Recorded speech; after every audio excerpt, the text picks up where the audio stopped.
I hope you guys enjoyed the pod. Be sure to follow us on Instagram or YouTube at podpractice_pod. Email us at show@podpracticepod or listen on Spotify at podpractice. Be on the lookout next week for Grant coming back on for part 2, which we're super pumped about. And we have a few other guests lined up that I think you'll be excited to hear from. And of course, if you have any suggestions, feedback, guest ideas, if you want to come on the show, reach out, let us know. Coming up on today's episode, Quinn, Kins, and I talk a little bit about our first road trip of the season. Kins drops a couple Kins bombs, and Ian Toner joins us to give a little insight into the commentary booth. Toner, should I print out my notes, or is it like you think I should just have them like if they're like Google Sheets on my phone? You think I should have like some hard copy? I hope that's the teaser for this episode, because you should definitely fucking print out your notes.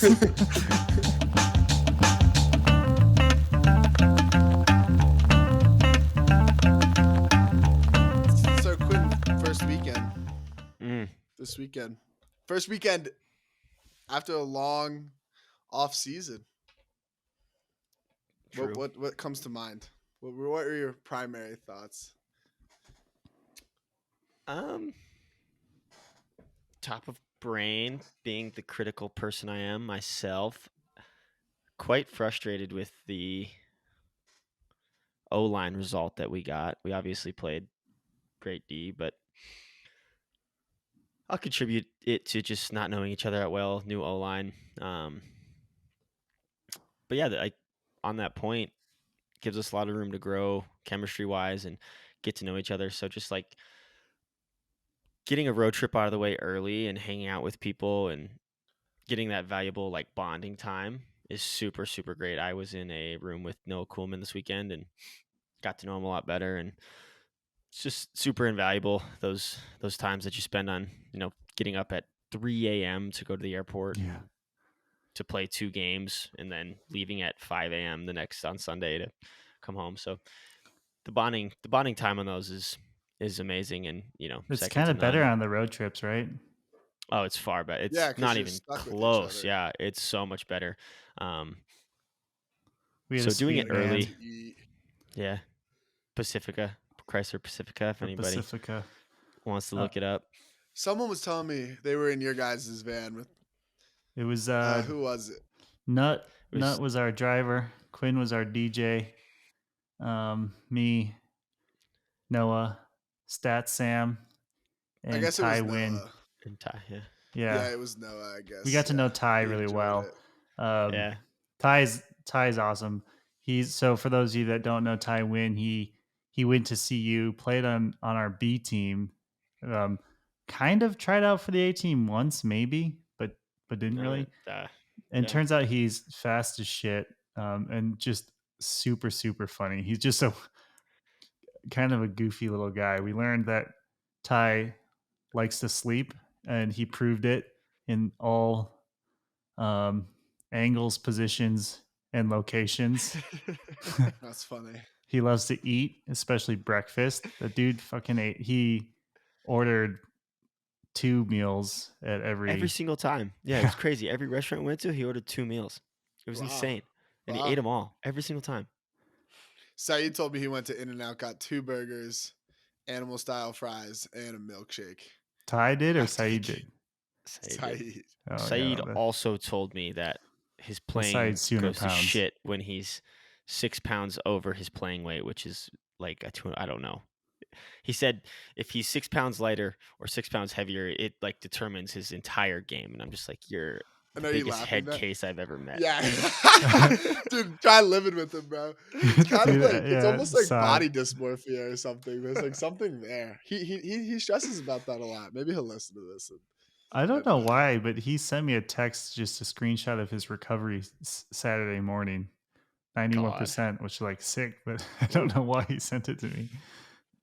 I also have another funny Ty story. I was boarding the plane on the way home, and Smash walks up to me and goes, I was talking to Ty last night, and he was just blown away by the Frisbee talk in our van because of course it's me, Mike, and Nut, and we're just talking about frisbee for hours upon hours. And Literally the entire Ty weekend. is just completely dumbfounded, and it was just Yeah. super funny. I miss that van. I remember I was in that van with Brew. It was like you, me, Nut, Brew last year, and that was a great van. But yeah, the chemistry piece to the new season is always interesting. Like that's like what I was thinking about watching it, and it seems like like the most important things for a lot of teams is the ability to get everyone on the same page with the few things that they're doing, like whether it's clearing a specific way in the offense and like making sure that like everyone has that down and is on the same page about that, or just, I mean, obviously like with TK's defense there's so much there, and it's honestly like one of the biggest struggles, and the teams that are able to do that effectively are probably the teams that do the best throughout the season. Yeah, And it's such a challenge. Like, how do you make sure that you get on the same page? we were throwing around basketball analogies a lot. Positionally, like today's basketball game is the NBA style is so much about spacing and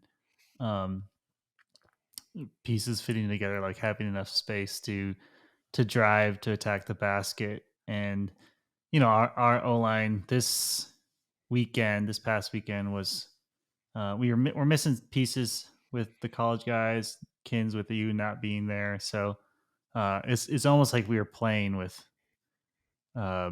three centers. Like It was just all athletes and no, like, little, it was insane. yeah, not Yeah. great. And Kai is new to the offense too, so Mhm. for those of you that might be thinking about how to put together a line that fits together, it's definitely not 100% not about your best 7 players. Yeah. But you need to make sure people fill roles and are also happy to play those roles. And I think everybody was happy with their roles this weekend, but when like Jarvis and Kai are on the same line together, they very much play the same role. So, sometimes it can be hard to find opportunities to put them in those positions where they do the best. Yeah. Yeah, I think NBA that. analogy.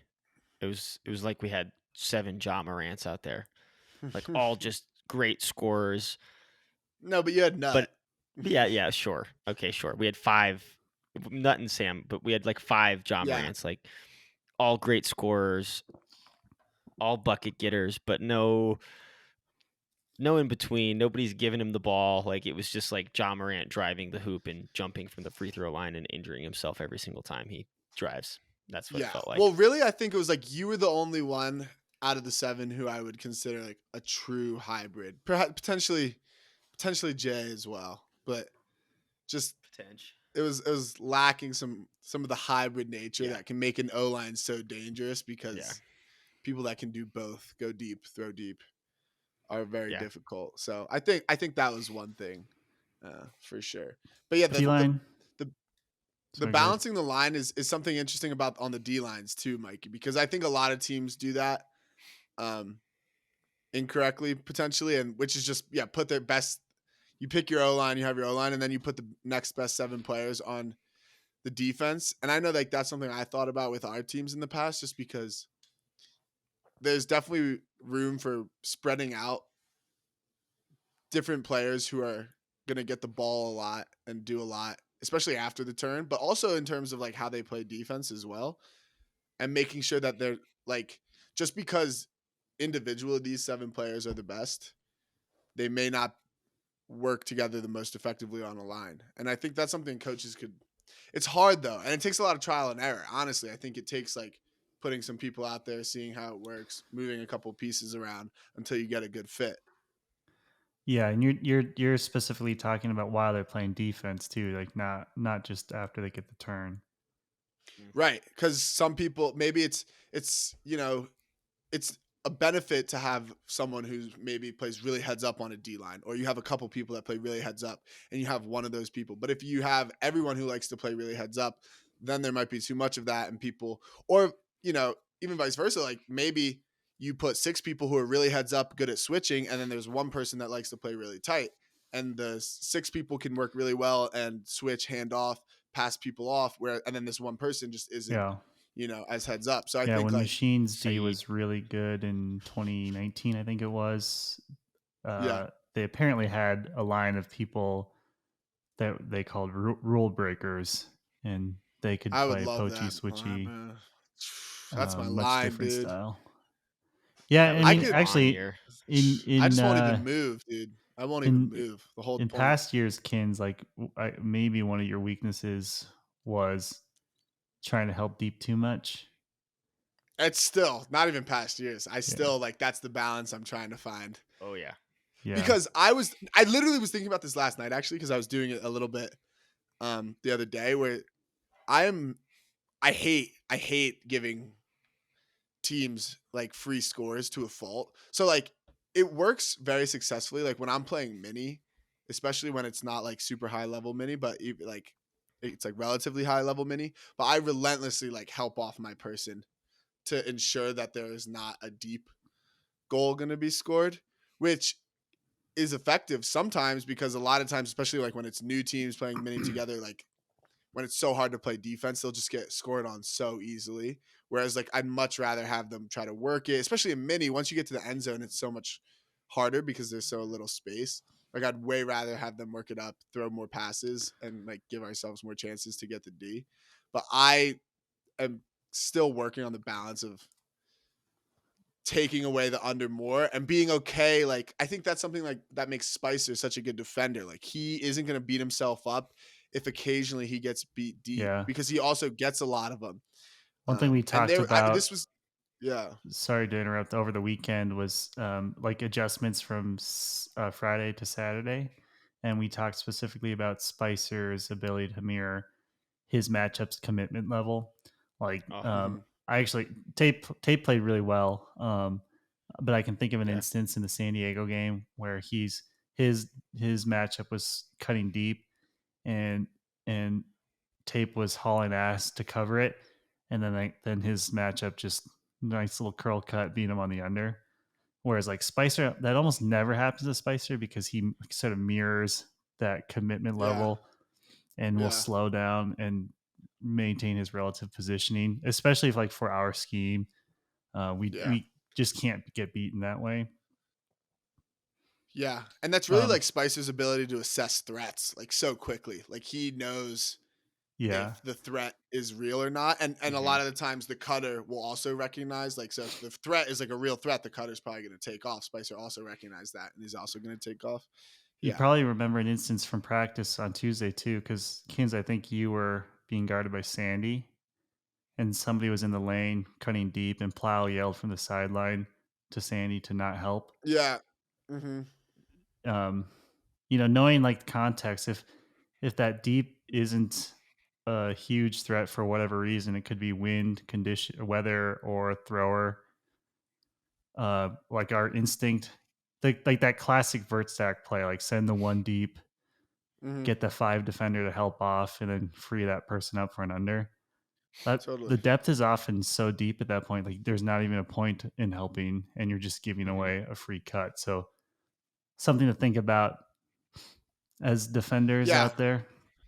Yeah. You don't And I always think need that's help. one of the main things that teams actually, I find teams like our teams, especially, and I'm sure other teams have to, is how you play help defense from the back of the stack towards the person that is playing defense in the lane, because there's so many, there's the help of like we're going to switch as soon as the person goes deep, we're going to switch, and I'll take the person as the person who's playing the back of the stack, I'll take the person that just went deep from the lane, you'll take the person who I was just guarding at the back of the stack. Or there can be the variation where like I just look to help a little bit and I'm kind of like there in case they Yeah. go and you're not going to switch. And I think that's like one of the things that I often realize is crucial to get on the same page about defensively, that I think teams struggle with, because it's hard, obviously, to guard that. Like if it's run well and you create space for this isolation person, if it's run well, you have to respect the threat of them going deep. And then that usually can create something for someone in the stack going under.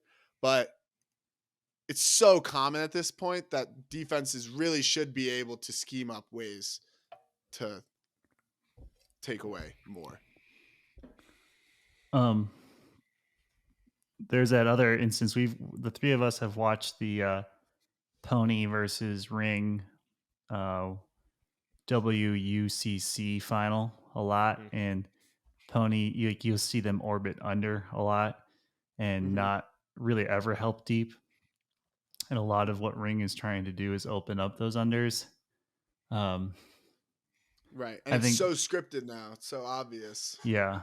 Yeah. Like Pony's D, that game was bananas. It was super, super good. Team wise and individually. They have just so many athletic defenders. Yeah. Yeah. And that's why, because like there was the one play at practice where Spicer went deep on me and it wasn't completed. And that got me thinking like potentially I should try to allow He more. dropped it though. He dropped it, but it was heavily contested. It was heavily contested. Falling quick. He did drop it.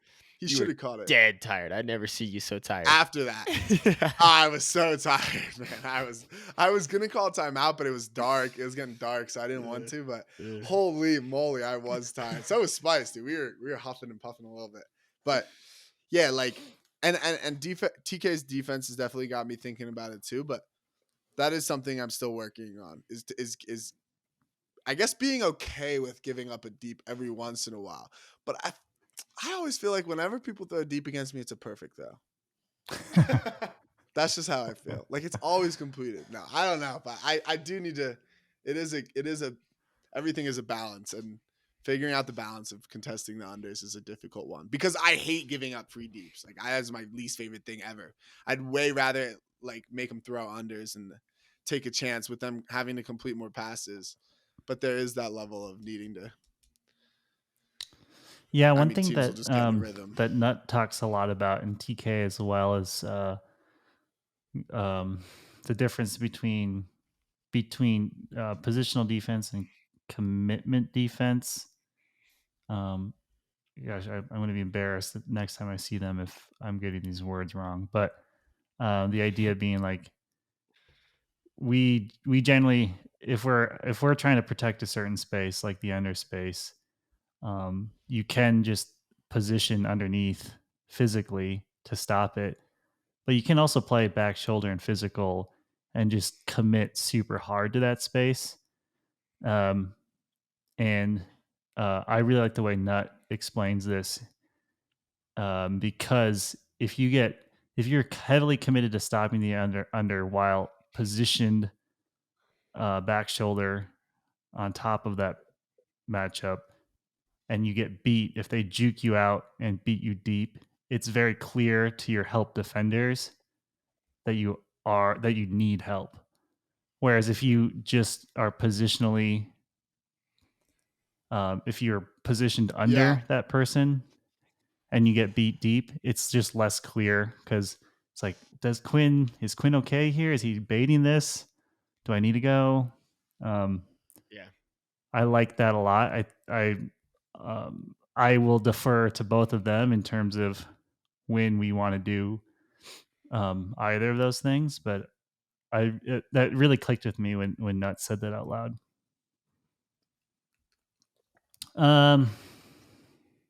You know, another thing that we should do sometime on the pod is like, I'd be curious to get someone else on who would be willing to talk about like a different offense that they run and just like compare and contrast offenses. You know what I mean? Because like, what are other teams? I'm curious as to like what other teams. Obviously, I'm curious, but like, what is like a Rhino running necessarily? Like, what are their like offensive Stick plans? Rafi and lay in the lane until they can get open. And if they don't, they're fucked. Like, I just wonder, or like New York, like what are their like offensive principles and like what are they trying to do on offense? And like maybe that's like too much. Like I hate though. Like I feel like everyone. I love how people are like, oh, there's like these like secrets in Frisbee and you can't tell everyone. And I think it's so dumb because I really agree. think that like I think it's honestly so cringy to me because I think it's just like it's all based on like who's had recent success and just like none of it is actually like and most of the times I just feel like those places are more talented and I think it should be thought about more. and it probably advanced the sport more as well. Which going off that, like Carolina, man, bad. Just not bad, but I actually haven't 0 and watched their 2. hustle game 0 yet. and They've 2. started 0-2 before and won And the one championship. their roster doesn't look anything like what their full roster is going to look like. But yeah, I think they're fine. I still think they come out of that division and make semis. But the hustle do look low key sick, man. The hustle looks like Yeah, you know who I will shout out, that Holzmeyer looks more he's a athletic beast. than I have ever seen him looking. Like he was always big and therefore was like usable, but he looks Boy, is he athletic big. now. God. He's They're like adding moving well. Freystatter. They're adding Freystatter Yeah. too. They're Yeah. they might have, if they put their beefcake line out there, it's gonna be fucking terrifying. But just dude. end a quarter. Just end a quarter. You're Yeah, talk about not different happy. styles. Like they can truly just put it up in the air into the end Yeah. zone. Their end of I would quarter love one of line is going to be tough. those big men matchups. I think those are just so fun. Can we talk about end of quarter? This is a good point. How fucking stupid is the end of quarter rules in the AUDL right now? I hate it. Why Love it. are we throwing up jump balls? It's the dumbest shit ever. There needs to be something Yeah, different. I agree. I actually like how the and I don't know necessarily if it ends when the point is over or when the possession is over, but I Ends like how possession. the WL does it where like once the clock runs out, you have till the end of the possession. I think that would be just as exciting. Like, That's okay, what we now should you do. know this is it. If you turn it over, the point is over. I think Or that'd if be you want to awesome. give each team a possession. So let's say the O has the disc. Yeah. The time runs out and they turn it. That means the D has one possession to score. Gets one. No timeouts. Right? Yeah. Like, yes, no time. Something like right. that. That would be cool. Like, you can't call a timeout after the clock is expired. That would be really interesting. I just absolutely hate the jump balls thing. It's just so stupid. Especially it's dangerous. We were playing last year. It's not cool. It's just so dumb. Especially last year because Frida was like, don't jump into anyone on the jump ball. And I'm like, I'm fucking jumping into someone. Yeah. Yeah. That's the whole point. Why else? Why are we? to? Wait, what are we doing if not jumping into other people when we throw the ball into the end zone and it's like 10 people there? Like, maybe I also hate it too because I always get subbed off being a short little. Yeah, you're shorty. I'm just a short guy, so I always get subbed off even if it's an O point. And God, nothing pisses me off more. I do. I think we just made I don't a great hate it. rule. I don't hate it. I think let's send that to him. I think that's a great. Get that in the All-Star game this year. End of possession. One possession for the other team. I actually, no I don't hate timeouts that. I don't hate the jump ball. expires. Honestly, I think it's kind of exciting. I don't love it from a purist standpoint, but it's almost like not exciting though, because usually the majority of the time it makes everybody on the field look super unathletic, or someone gets hurt, or the sky isn't even that good because everybody is in each other's shit and nobody can actually jump. It's never that good. It's like never that good. Standing there. Like even the last two New York ones, that should be really hype. The catches aren't like there is good ones. There is examples of good ones. Like the hardest part about it, I'd say the most skill is just like putting up a good throw, honestly. And then slightly, I guess, and then partly reading it and getting into if it could somehow position. be like a one-on-one thing, that would be fun. But when it's just a bunch like of people pick your just best. standing there. That would be a fucking hype overtime rule. You pick one player from each team and the ref throws a jump ball. It's like penalties. It's like penalties. Yeah, it's like no, PKs. not the ref. You get to throw it. You're on offense. Pick a thrower too. You pick a thrower, you pick a receiver, the other team picks a defender. That could be a fun overtime rule. 1v1. Well, I don't know. 1v1, you throw can set up wherever. Like if there was some sort you get of to throw it into the end zone. If you throw it out or something, it doesn't count. It's like penalties.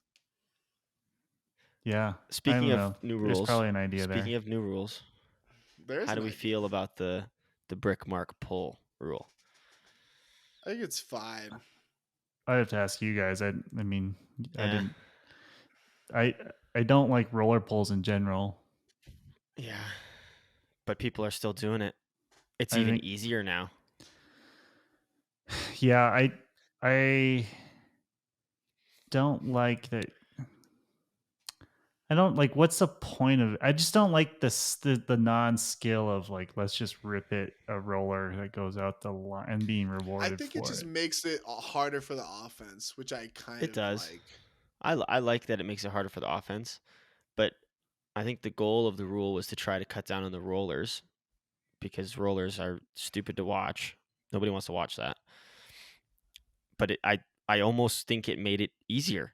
You can roll something out after half from the brick so easily. Anybody could do that. And you're I in a just stronger I don't position and you're in a stronger position because you defensively. could get down on it so fast. Like you can jog down and set a double, especially because the refs never have a disc ready, which is Yeah, another yeah. problem They need to just be entirely. holding on to the disc, It's the spare unbelievable. disc. It's unbelievable. Kinza, you weren't on the road trip with us. Mm. You want to talk about why? Kin's bomb. Kin's Oh, I have bomb. 2 Kin's bombs. Bombs. First Kin's bomb is that Kin's bombed on his labrum in his shoulder and tore his labrum and is going to require surgery in his left shoulder. And that is all I will say on that. In other news, Kins is starting his broadcasting career. Tune in, ADL TV 513 to hear Chaboy Kins on the Chaboy. on the call. What time's On the the game? call? 6:30 Mountain, I think. No, 6:30 I think Mountain. it's. I thought it was like 5 here. Let's hang 6 on. I think it's 6:30. It's 6:30 Mountain. 6:30 Mountain, 8:30 Eastern, 7:30 Central, 5:30 Pacific. But there you go. UTC, Yeah, tune something. in. 10 p.m. maybe. Myself and Ian Toner and myself on the call. I'll be there to provide some color and be as unbiased and as joyful as possible, which it will be difficult because like I've been talking with Ian about it and we're talking about like what are the keys to the game, and I'm like there's not a key big enough for Seattle. Like there is no one key that we can do, and conversely, like the key that we're picking for the summit is not like if they don't do it well, they're gonna lose. So, but I am gonna try to be balanced and understand that like there's probably some parents back there in Seattle watching, and like I'll keep it Key loose. for us though. Key for us is to take it seriously, like any other game. Yeah. Totally. I chimed in as the key should be just to continue to build chemistry. Yeah. And even Yeah. from the perspective of if it's not just for that game, just from the going forward, because there are a lot of new faces on the team this year, that it's going to be important for us to be making sure everyone's getting on the same page. So I said that should be the key. Yeah. Yeah. I mean, it's an amazing opportunity for us to just dial in things that we need to work on. Right. And if we can't execute this weekend, I'll lose my mind. I swear to God. Because honestly, a lot of it's a habit. Like it's really, I still am really satisfied. Because whether or not you're playing a good team or a bad team, when you play a good game of Ultimate, it feels good, and you also know what it feels like. So Mhm. I don't care if we're playing Seattle or we're playing Utah. Like it's very enjoyable for me when you play a team like Seattle, still only turn the disc over like 5 times, and like it's just crisp because that's it's still also hard. Just, it's That's- hard. It That's requires hard a to lot do of regardless. in some ways it's harder because it requires so much focus. It's like when you're on an easy level, but you're trying to get 100% completion, you know, in like some game, and you're on like level 2, but you want 3 stars. Like you don't want, like, you know, there's a lot of games where there's like level 2 is super easy, but you can get like 1, 2, or 3 stars. And like you want 3 stars because it's a habit. It's a habit you're building. And No also- disrespect to Seattle. Oh, Come I out don't and care. punch us in the face, please. Yeah. No disrespect. No Prove us wrong. leaf, dude. No leaf. Really? No leaf. Come No, on. that's tough. Why? By the way, I think we have 3 debuts this Coward. weekend He's a for our coward. roster. Should be Roddy's first game, Theo's first game, and Todd's first game in the league. So that's cool. Yeah, that Yeah. is super cool. Yeah, that's great. And That's great. home opener for us in our new stadium in Golden. Yeah. It's Should be a exciting. fun atmosphere. The weather might not be nice. You know, No, that should be fine. I think We it'll have be all right. a 24-foot climbing wall and potentially drizzly weather. Not a great combination, but it should be a fun time. We're Yeah. looking. There's no rain on the radar. We're looking Looking good? beautiful. Yeah, that's good. But going back to the announcer thing, how are you not going to be biased, Kins? How are you going to go into it without a bias? I'm gonna look at it. I mean, clearly I will have biases, but I'll try not to express them. I I'm feel gonna like look it'd at be it. more I'm gonna try to entertaining look if you at are it. biased. Almost, yeah. That's kind of what I was getting at. I think a little bit of bias is fine because, like, you watch like the Sixers home game. You know, like Yeah. they're somewhat biased. They're more familiar with the Sixers players. That's fine. But I'm also gonna try to look at it from the viewpoint of Seattle as a team. But it's impossible for me to like sugarcoat the fact that they aren't very good and we are. And so, Well, but I'll still want to give remains them to be some seen if we're props. good yet. And like, remains to be seen, but it's relatively, I Sure. suppose, relatively we are good. Like compared to the West Division, I would say we are in the grand scheme of things, we are good. Yeah. But yeah. No, I think and I try to be open minded. Like, still props to like the players on Seattle for like playing at this level. Like, that's exciting that you made the team. I think you're making it worse. Am I really? Yeah. I'm trying to be. No, dude, you're just like very patronizing now. We gotta Why? cut that. That's gotta be cut. Why? I don't know. Why? You're like making it sound like they don't deserve to be on the field. Well, no, they do. They made it. That's what I'm saying. Like, good for them. They made the team. Like, that's something to be proud of. You're not good. Like, that's something to not be proud of. So I think it's just, All right. like, Good thing you have this dress rehearsal before you're on there with Toner. I'm excited to be on the air, man. I'm working on my and Quinn Finer with the big catch down there in the end zone. Maybe we should have asked Toner to come on today. He actually messaged me while we were. Oh, that would have been so good. All right. Earlier, Kins dropped the Kins bomb that he'll be joining the Summit versus Cascades broadcast tomorrow.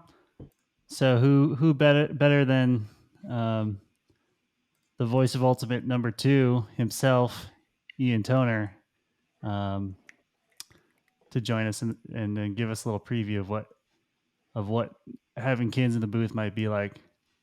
How you feeling about that tomorrow, Tony? You feeling terrified? What's up, guys? I wasn't terrified until at the start of this call, Kins asked me whether or not he needed to print out his notes and if he should just show up with his phone. Well, you asked me to print them out. So what are you doing? You don't even have yours printed out. What's your plan? I was gonna go to like a Kinko's or a FedEx or something if I absolutely had to. Well, that makes me worried as well. So I was gonna be resourceful, but no. I mean, in all honesty, Kins, we've had a couple conversations whether it's just been you and me or our producer Rabbit or talking to like one of the Seattle coaches, and I mean, it seems like you got a good feel for what we're gonna do. So I think it's gonna be pretty awesome because a lot of times, if I'm in the play-by-play role, the analyst person is maybe someone who's a little bit removed from playing. They may be a few years, past their last club nationals or UDL championship weekend, and like you are. But now we got Draymond in the booth. Yeah. We got Draymond in his prime. Yeah, I'm trying to be like now. Romo in the NFL booth, like really just break it down, like predict what's gonna happen on the field before it happens. Dude, I want to see it. I want to see. Hey, this pull play. Here's exactly what Colorado's going to run. I want to see this. I was watching the NBA playoffs last night, and I really liked one of the announcers described the Celtics defense as impregnable. So look out for that coming tomorrow. I am throwing impregnable out there. Can you define impregnable? No, but everyone will use context clues as well as myself to understand that it means like basically impenetrable. There you go. Colorado Summit's defense has been impregnable tonight. Seattle Cascades offense trying to penetrate the impregnable Colorado Summit defense. This is some incredible imagery that we are sharing with our audience. But yeah, hey, I'm here for it. Yeah. That's- What advice do you have for Kins in his first foray into the booth? I mean, we've talked about this a couple times this week. I think just focusing on being concise. Sometimes the AUDL game can move pretty quickly, and with only 60 seconds between points, you want to make sure you're not missing action. So definitely want to hear your anecdotes and your insights, but making sure you're leaving breathing room to narrate the actual action. And I think also not being afraid to like share your expertise. I know, you know, when I had far fewer reps under my belt and was a little newer to this, I was a little shy about sharing, yeah, I played on this team and had this experience, or getting too personal with anecdotes. But, if you're not revealing Summit strategy cards to the world, I want to know about, this relevant experience that you had on Mama Bird that just popped in your mind because of the play you just saw unfold in front of you. Like, those are the kinds of things that audiences can't find anywhere else. So those two things are good. I think are going to be pretty big for making a good broadcast. What advice do you have for us if he's For not you being guys. concise? If he's not being I'm gonna be concise, how does concise. one? That's gonna be my main focus. If you have to interject when Kins is going on one of his anecdotes, what's Yeah, the you in booth literally have to tactic stop to him. cut each other off? I'm going to reach over and try and do one of these and or I'm going to go like this to him. This isn't really conducive to people who aren't watching the video version of this podcast. So I'm going to reach over with my hand and try and either touch his arm or get his attention to Throat say, punch. hey, hold up. Yeah, exactly. Hey, lay out for a second. Or I'm gonna spin my fingers over and over again, saying, "Hey, let's wrap this up so that we can, we can always come back to that. I gotta narrate this part real quick." So Your don't arms be are going to be offended. really tired, Tony. Arms are going No, to get really tired. that's gonna be my main focus is being concise. I was watching the LA, our game against LA from last weekend or whatever, and was it now it's occurring to me that might have been pre-recorded, but there was, I guess because it was kind of in the beginning of the game, and you were talking about, I guess it was something about the Aviators and the Summit game, and then they played the clip of some highlights or something right after you were done talking. Was that a timing thing, or was that because it was pre-recorded so they were able to just insert the clip right after? That's a really good question. I'm trying to think of what specifically that was. I mean, so we, spoiler alert, we do pre-record our broadcast opens sometimes. So 15 minutes before the game, we are in the booth. Kind of, if we need to do multiple takes and there's time for it, we can do a second or third take if we need it. And so Luke Johnson and the crew that works on those broadcasts, they have when I'm talking about Nut as the player to watch or whoever it may be, they do have that video package already built. And as soon as I start talking, that lays over there. I think that's what it was. I think it was pre-recorded, but I didn't realize that at first watching it. And so I was like, wow, that was impeccable timing. I want to have some. Yeah. One of the best broadcast thing is as fundamental as it gets, speak to the video. If you and producer are in mind meld mode and they're bringing up a relevant replay or a relevant package that they have banked, and you can be speaking to that about, the story about the relationship between these people or the turnover from 3 quarters ago and what that did to this guy's confidence. If you're talking about that right as it's coming up, it seems obvious, but it takes a lot of chemistry and a lot of communication with the talkback button to try and prep in the week beforehand to have that stuff prepared to make that stuff come to life. Do we have a screen in front of us, showing us what the viewers are watching? Yeah, we're going to have a program monitor that will be exactly what's going out on AUDL.tv. Very cool. Very cool. other setups I've worked on, in addition to a program monitor, sometimes there's a secondary monitor that um, just has like an official statistics board or has the feed of other cameras.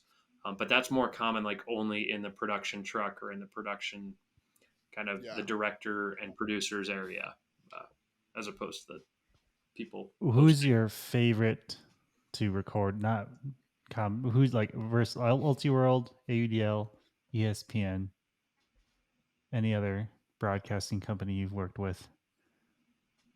What's the easiest and smoothest process? That's a great question. Wow. Yeah. So you're asking like, are you asking like which production outfit do I like working with the best? Yeah. Uh, Or will that tarnish a relationship? no, no. I mean, I think it's pretty cool how much Ultiworld has upped its game in the last couple of years.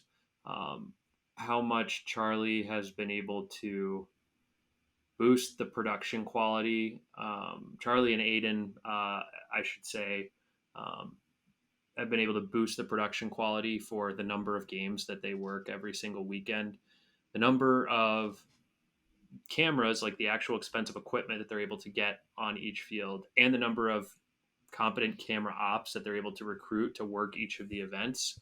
Um, I think, we're going from what used to be single cam up on a scaffold thing to we've got the 50 cam, we've got end zone cams. Sometimes they have a hero cam.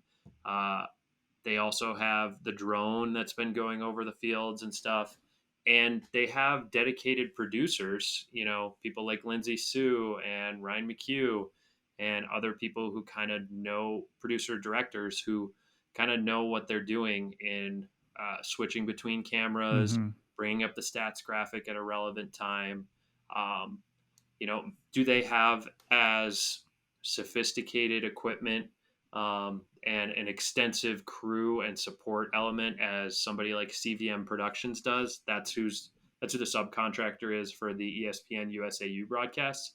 No, they don't, but their knowledge of the sport and their kind of grittiness and willingness to make stuff work and continue growing their capabilities within what they have, I think that makes them super fun to support and be a part of, and I Yeah. really, really enjoy it. Yeah. They understand the camera angles a lot better from my perspective as a viewer.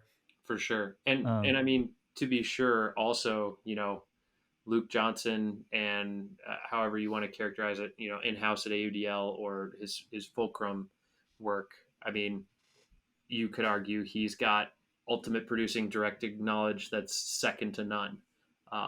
And so working with him, that he's always going to have the crew in the right place for the action shot, and he's always going to be thinking about the right stuff in the weeks leading up to, or the week leading up to your one-off game or something like that. So always a pleasure What to does Luke? work with him. Is he specifically working with AUDL these days?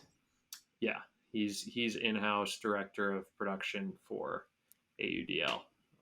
So what about like Rabbit has his crew for us for Summit? Yeah, How do they work? What's their relationship like with Luke?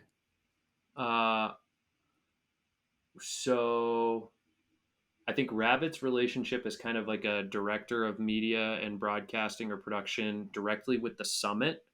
And then Luke, as head of production for the league, like not only does he have to handle stuff for the league's game of the week broadcasts, he has to disseminate graphic presets, technical standards, and all kinds of other uh, kind of best practices and baseline requirements for all of the other local teams so that their AUDL.TV streams are up to snuff. So there is a ton of thankless work that goes on behind the scenes of like training producers and directors, folks with varying levels of experience.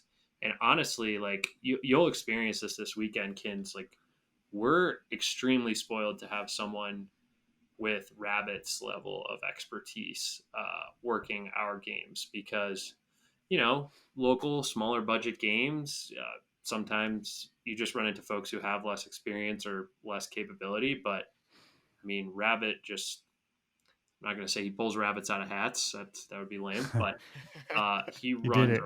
he runs a really, really sound show and really maximizes what he can out Yeah. of our crew. Rabbit's as well. pro. Yeah, that's I've been Yeah. kind of Um, blown away with how well he does, and that's why I think I feel so much pressure. I watch some of the other broadcasts, and I'd feel no pressure. They're all like very mediocre, but we do a good job, so I got to make it professional. for those of you that don't know, Rabbit, Mama Bird alum, Bravo alum, Encore alum now, Exactly. and I believe he's on the Walker roster with me. He just has lingering hamstring issues that Toner, I know you're very aware of Oh yeah. with your own personal experience. And Luke Johnson, he was creator of Chasing Sarasota, right? I think. Did you ever watch that? I thought that was Matt Mastruan. Oh, I'm you gonna might be butcher right. his net. I'm gonna butcher his last name. Yeah. Gosh, I thought Luke was involved with that. Milkshake was his ultimate nickname. His nickname. Yeah. But Luke's been around forever doing Luke's been Ultimate around Media stuff. forever, doing tons of stuff. Yeah. Yeah. Rabbit also just does really good work with Altitude Youth Ultimate too. Like big part of organizing high school states that are happening this weekend as well. So more stuff that he does that is just like thankless, but so important to growing the sport behind the scenes and keeping the community alive. Very cool. For sure. Quinn, you got a couple questions in here. Yeah, I just added one. I just thought of one. Hit me.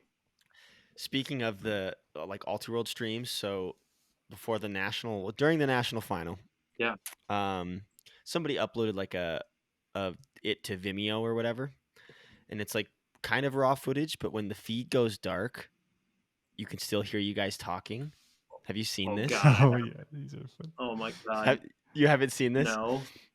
So pre-game, we hear both of yours and Lepler's predictions for the game. Both wrong, by the way. I think you got the score right, just flipped it. But and then pregame, I think you can even hear Lepler saying like "Kins, put a shirt on" or something like that. Because after we won, Kins right is post game, yeah, because Kins took his shirt off. And you have to go check this out. I was under the impression that you had to have known. It's so this was funny a thing. though. It's I fucking wanna hilarious, see it too. dude. It's on Vimeo. What? Yeah, it's a Vimeo. Let me see if I can find it. Yeah, I have it downloaded. I can't believe you haven't seen this. That's fun. You would think, What's the deal with think that? I would understand the perils of the hot mic, but Yeah. I mean, there are times like I'm so curious. Like, I want to see this and hear it and listen to it, because if it was like 45 minutes before the game or like 30 minutes before the game, like I wouldn't think it would be being captured or transmitted at all. Like, we do our opens 20 minutes before. Yeah, I'm not. Yeah, I was just curious if you were aware of it and like what happened. Okay, so I'm not aware of it. If we have time and you can share the link, I could try and react to it in real time.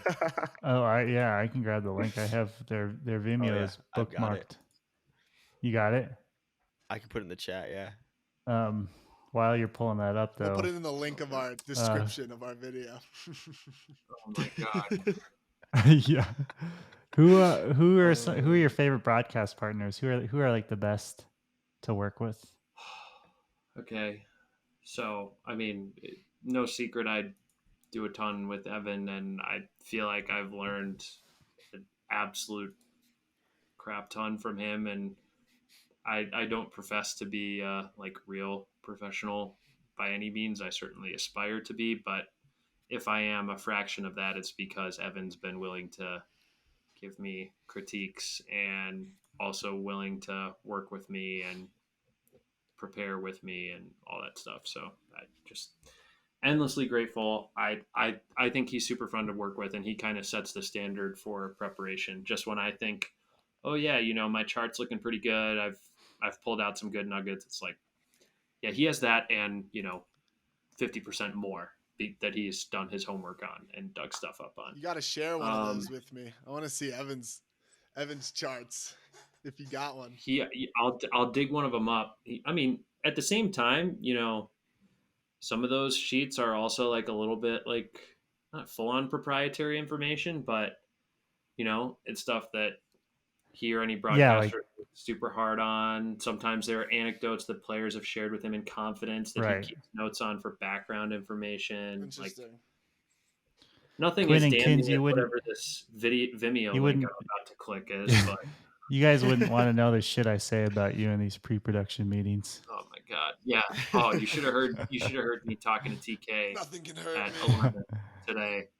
Just throwing both of you guys under the bus. Sticks and stones. Kins Fair didn't enough. join that one. Kins did not join that one. I Should had to miss that one for a work meeting. I?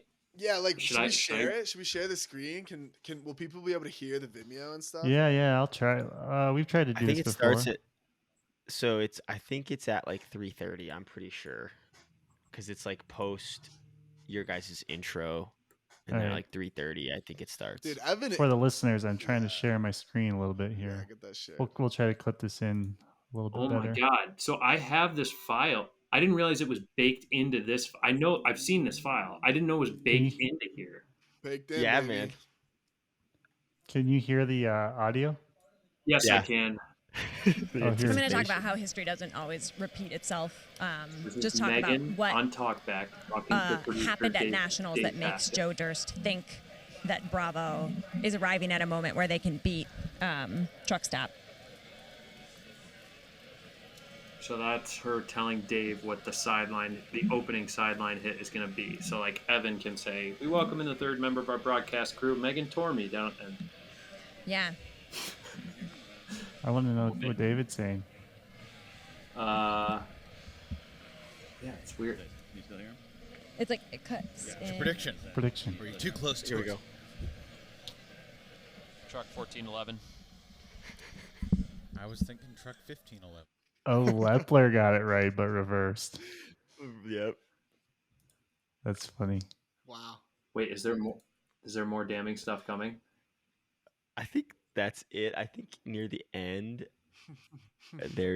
you hear Lepler tell Kins to put his shirt on, in like a very Put a shirt on, Atkins. like God, put your shirt on way. So I mean, I don't think I'm speaking too out of turn.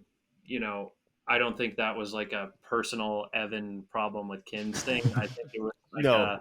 he just wants It's the presentation to be as official as possible, Exactly. and was like, why Yeah. don't you have a shirt on for this interview? So Exactly. a Yeah, that's shirt on, exactly what I it was. think that's where that was coming from. Honestly, I feel much better having seen this, and I'm happy to explain my thoughts. I thought there was significantly. Let my terrible interview play. Do you- No, we don't need to watch that. We do not need to watch What are you that. thinking about? Nothing. absolutely nothing. Yeah, I'll try to if the audio is bad on the recording, I'll try to snip it in. But it's Yeah. all in good fun from our perspective. But it does beg the question, Toner, like have any players or peers kind of given you shit over the years? I know you've gotten some heat, but like, has it been mostly positive, or is it? What do people think, and how do they react to you as a commentator? And like, people may not know, we were talking about this earlier. Toner, very successful ultimate player as well, not just a broadcaster. That's kind of a massive question. So I'm trying to figure out how to like break it down and unpack it. Mikey Not loves a that, good not that I massive question. Oh yeah, no, and massive.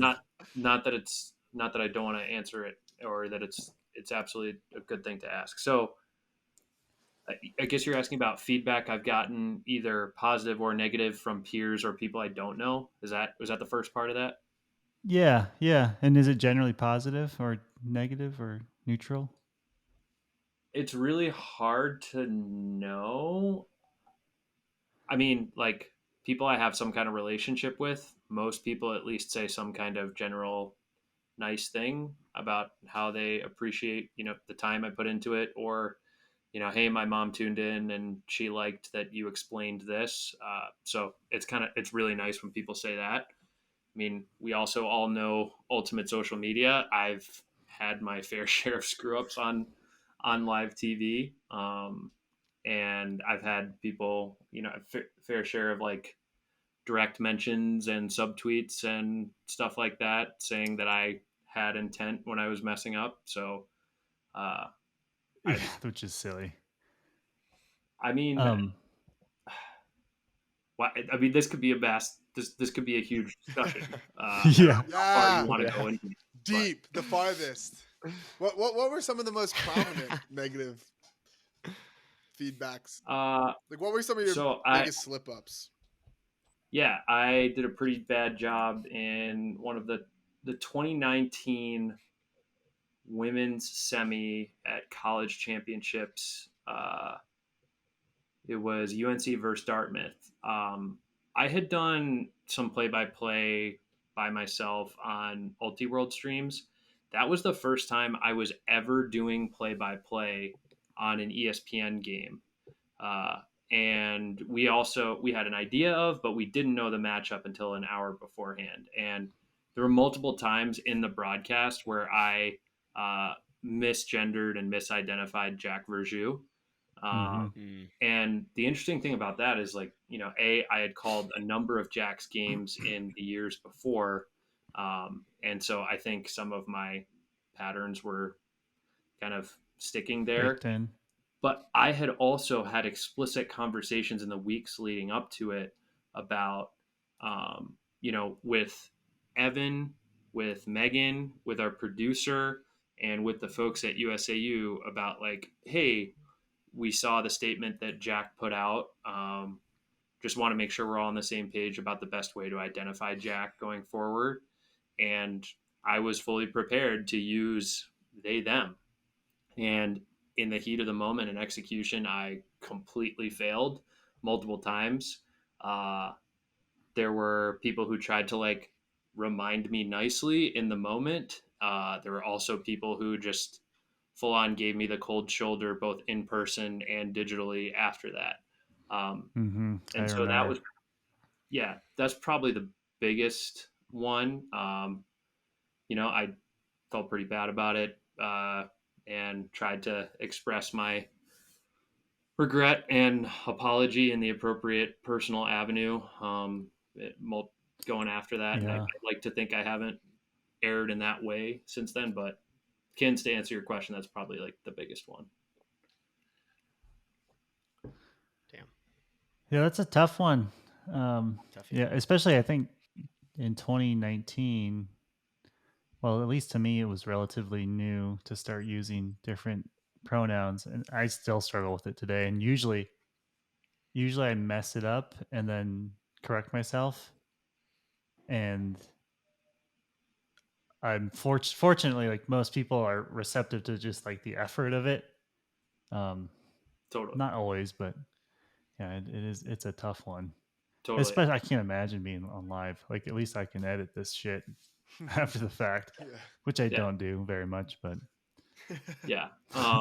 And I mean, to be sure, I as not great as I feel about that, and as much regret as I have about that, there also have been plenty of instances of friends, saying nice things. I've also proactively reached out to friends of mine, whether they were past teammates, folks I covered, and I've just kind of tried to be candid and ask them, hey, are you tuning in right now? Are there elements that you're wishing we would zero in on some more? What did you think of the stuff from this past weekend? Was there something I could have dug a little deeper on? Because I'm also pretty cognizant of the fact, like, my last club nationals was 2017. Sure, I played beach nationals in 2018, but that's not same level or anything. So the game has evolved in the last couple of years since then. And yeah, I've sat in the booth and, like, watched some, a fair amount, but I can't draw on that firsthand experience, 2016 playing Bravo and then going to US Open and working US Open when Bravo just happened to not be playing, when I might have played that same team, at a previous tournament. So, definitely mindful of trying to make sure I'm describing the newest stuff in the right ways. And I realize I still have a ton to learn and the game's going to keep evolving, but there are times when in the past when it has felt like some of the justified or unjustified criticism has been a little louder than, friends Oh yeah. offering nice words. And you also got to think there are so many people who are tuning in at home, like not even, they just might be left with a general positive impression, and there's no onus on them to send a text or say anything. So, yeah. Well, if you're listening to this, shoot Toner a tweet. Let him know. We're Oh all my God. thankful for you. Well, It's nice having an ultimate player in the booth, honestly. Yeah. no, I appreciate that. And I do think it's cool too when you compare it to the earlier days. When, I know Evan was in the analyst role and he was doing everything he could and definitely sharing great stories and breaking stuff down. And the earlier days of the ESPN USAU partnership, when they would bring in another guy to do play by play who had not seen Ultimate before. I mean, that was just apparent to the viewing audience that was at least surface level familiar with Ultimate. I do want to ask you more about what you actually choose to talk about on the air. Like, Sure. do you worry about sounding ignorant ever, like about the strategy stuff, or like when people ask? What I would hate, I would be terrible at this. Evan will be like, Ian, what is defensive coach X thinking about right now when they are deciding to force them backhand? And then you have to come up with something on the fly. It's like, I don't know. So I don't know what I would say. So I mean, nobody in this is paid the big bucks, but like that's what you are paid the big bucks to be in that role, to be prepared to answer. So like I have to have studied enough tape going into that week or had enough conversations with the coach or seen this team around the field site as I've been there to get a feel for that. Are there times where I'm not 100% confident in my answer? Yes, and sometimes that's clearer than others when I'm trying to answer that. But like, I feel like if you're prepared well enough, you can either find a way to answer that question directly, or you can maybe not fully answer that question, but you can offer some other relevant context that helps educate the viewer about that team's defensive style. Um, and to be fair, like I always try and emphasize, like, yes, I was a player. I was lucky enough to ride some coattails and be on some really great teams. I have not had the privilege of coaching a team. I don't necessarily have that aspiration, but that's why someone like when Evan is able to get Brian Jones in the booth, I think you're talking about people you love working with, like you get inside the mind of someone who's won a men's club championship, AUDL championship, Mm-hmm. Beach World Championship. Like he's thought about a lot of stuff and can articulate that pretty well. Are you going to be dropping these questions on Kins on tomorrow? I definitely Have to, right? I definitely Ready, dude. want to. I'm ready. Are you going to Definitely. ask about our can't marketing wait. schemes, or because we have that's what we're kind of known for, having weird marking shifts. Do it. I want to have a longer conversation with TK about it, and he kind of tried to explain some stuff to me last summer, which I very much appreciate. He's always super kind with his time. But yeah, I will probably I'll do explain something it. along the signs of like, okay, Kins, for explain the all personnel defense as if I was a kindergartner, so that our audience can understand it, something like that. And I'll get a chalkboard. All right, well, we will have the other camera in the booth, so I'll bring I got a whiteboard right here. I'll make sure I bring that. No, that would so be a you good can draw. question, and I'm ready to answer that one. Yeah. Tune in if you want to get a breakdown of all of our strategies. Maybe this will be our most viewed broadcast now, or on replay at least. Is this pod going to drop before the game tomorrow so people know? I don't know. That is the goal, because we got the Kins bomb that Kins is joining the Kins, booth. it's got to be a But bomb. Yeah. love that. What's the most exciting game that you've been in the booth for, or a top couple, Most or memorable. That's Yeah. a great question.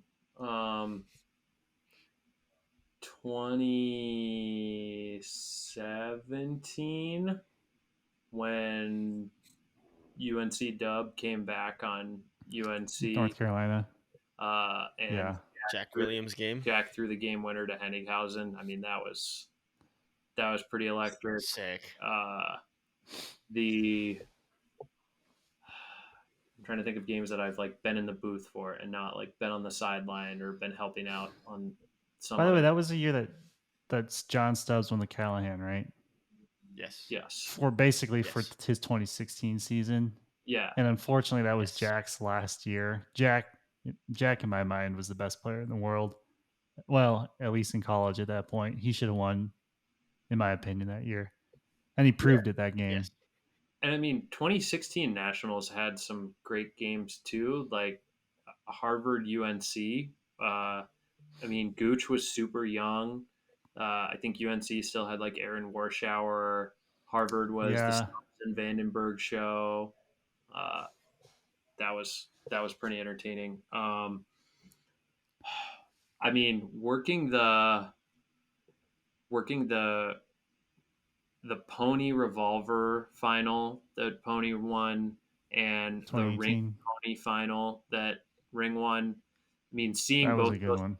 seeing those programs get over the hump, and those were such high skill games, especially what the Pony Ring game had single digit turnovers, like fewer than 5, right? Just a couple. It was a super clean game. Mhm. I mean, And those games with the fewest level of turnovers are just that's incredible stuff in my opinion. That's the best ultimate, and I yeah, challenge anyone like to you can debate me just on that. feel the pressure of the moment when there are so few turnovers. Was it cleaner than our final? I think our Yeah. final It had was because they maybe only got 7. broken once I've- each, and I think, Yes, and then I think there were multiple Yeah. turns on like 2 other points, so maybe like 6 turns. I want to total. say there were like 4 total turns between. That's fucking nuts. Yeah, it's insane. Maybe I want to say more 6. than I want that. to say there were. Okay. I want to say there were Okay. 2 like clean breaks where they turned it over once. That's they my held. other thing is like on the AUDL, if I'm preparing for an AUDL game, I can very easily relatively easily find that statistic. We all Yeah. love USAU. We know how highly regarded the elite levels of that competition are. But if I want to really tell the story, I can't go on the USAU website right now and figure that out. Like I'd have to You ask can Evan just to get look the in. box score. I'd have to ask Evan to look at his notebook. You know, Yeah. Yeah. That does bother me quite a bit. I'm even looking for it right Yeah. now. I No way. can't find it. I'm gonna say 6. Well, That's actually, what I'm let's- putting out there. I'm throwing 6 out there. 6 turns. okay, I think What I did- got what did- it. Let's see. 1, 2, 3. Oh, Harper had 2 turns. 4, 5, 6. Oh, this is a lot. we're positive this is the final. Mm-hmm. Yeah. Yeah. 1, The 2, other 3, thing is like 4. when I've been preparing. Okay, this is the other thing. 12 I know total these exist. turnovers. I It's not perfect. Yeah. So I've seen volunteers just like marking down turns for the wrong person and like Yeah. adding stats 100%. and stuff. And I'm not trying to trash the volunteers. I'm very grateful for it. Trash. It's just like, yeah, if we're gonna Yeah, take, nobody's checking that work. yeah, for sure. But trying to think of other favorite games or like really intense. I mean, it was really cool being on the sidelines. They're more often than not, I'm on the sidelines for the women's USAU broadcasts, and Mhm. so when Colorado came back on UNC last year and made that a super tight game, unbelievable privilege to just have a front row seat to that, and then just kind of see Alex Barnett take over at the end. Holy cow. Alex Barnett's super impressive in the reset space. It's just like it's so tough she's just unguardable almost. Does not really make great content for a Callahan video, unfortunately. But watching her play, like studying her on film, is super useful for coaching. And I mean, I was still entertained by her Callahan video. I'm not gonna lie. Oh, it's still good. It's still good. Yeah. We were kind of shitting on Callahan videos earlier in the recording. What specifically were you shitting on? Average quality of clip and so like that's the tough thing, right? Is like, are you gonna, when you're traveling to this tournament, are you gonna like pay a cameraman to work the hero cam and get the ISO shot of the sick highlight every time? Like, no college team is going to do that. Except UNC, they do that. No, not high quality though. Yeah, they get that. They paid actually that guy. A-Lee's is pretty good. They paid the Niklovich guy. Oh, did they really? Yeah. Nathan Kolakovic. Kolakovic.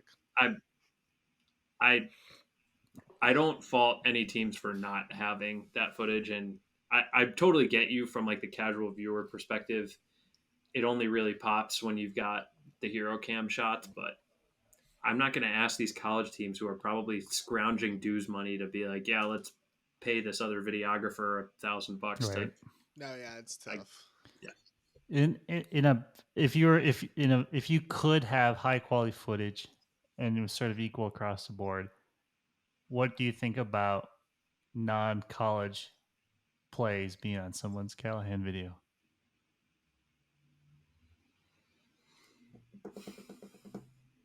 I think they can be representative of their skill and representative of their character. In the age that Ultimate's at, when we don't have those videographers at every single event, I think you got to use that stuff.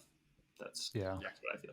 Honestly, if a college program like really cares about it, go find someone who's in your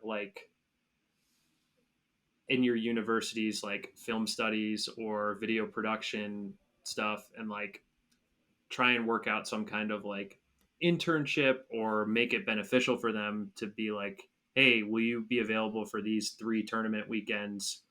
We'll pay for your gas and lodging, and you'll be able to work on your videography skills and also have some really great action shots that you can edit and add to your professional reel if you want. Like, that seems kind of that's a good idea. That seems kind of like a win-win. I mean, like where I went to at Syracuse, like obviously the cream of the crop is chomping at the bit for, can I get that paid internship with the football team or the basketball team? But there are plenty of other super talented people who end up not getting those slots and could get great material for their reels if they had some support to come out and work an Ultimate weekend. So, yeah. That'd be sick. What's your favorite video? Favorite Callahan video? Oh, damn! Of all you're time, putting me on the spot. The Nick Lance and Jay Clark videos that they each edited for each other, those are both really sick. I think that was like the inception of the bold text. Yes. Introduction. Because then didn't one of them, maybe Jay did Elliot Erickson's Callahan video or something like that? I think so, yeah. So yeah, Nick and Jay's were cool. God, there have been so many good ones the last couple of years that you guys probably have them more committed to memory, and I'm just more like, okay, I watched that twice before this weekend because I'm working this tournament, and it's not as burned into my brain. How is it being featured in so many Callahan videos? Stan's video is freaking sweet. Didn't Wes do that? Yeah. Yes. Stan's video is awesome. That's my favorite. It's got an awesome track. He obviously did amazing stuff. It has like his nerd references in it, like right off the top, like "Welcome to Summoner's Rift," like for League of Legends. Yeah. Go ahead. Something we talked about. I'll ask that other question in a second, but something we were talking about earlier was actually Smith was telling me this, that Chris Kotcher watched his video and was like, "Why did you bother putting those break throws in? Like, you're not a thrower. Just show more sick highlights of you skying people. What's your take on that? So, as someone who here's a fun little side story. The 2010-2011 season, that ultimately was I was a junior at Virginia. That ended up being the second time that we made nationals in program history.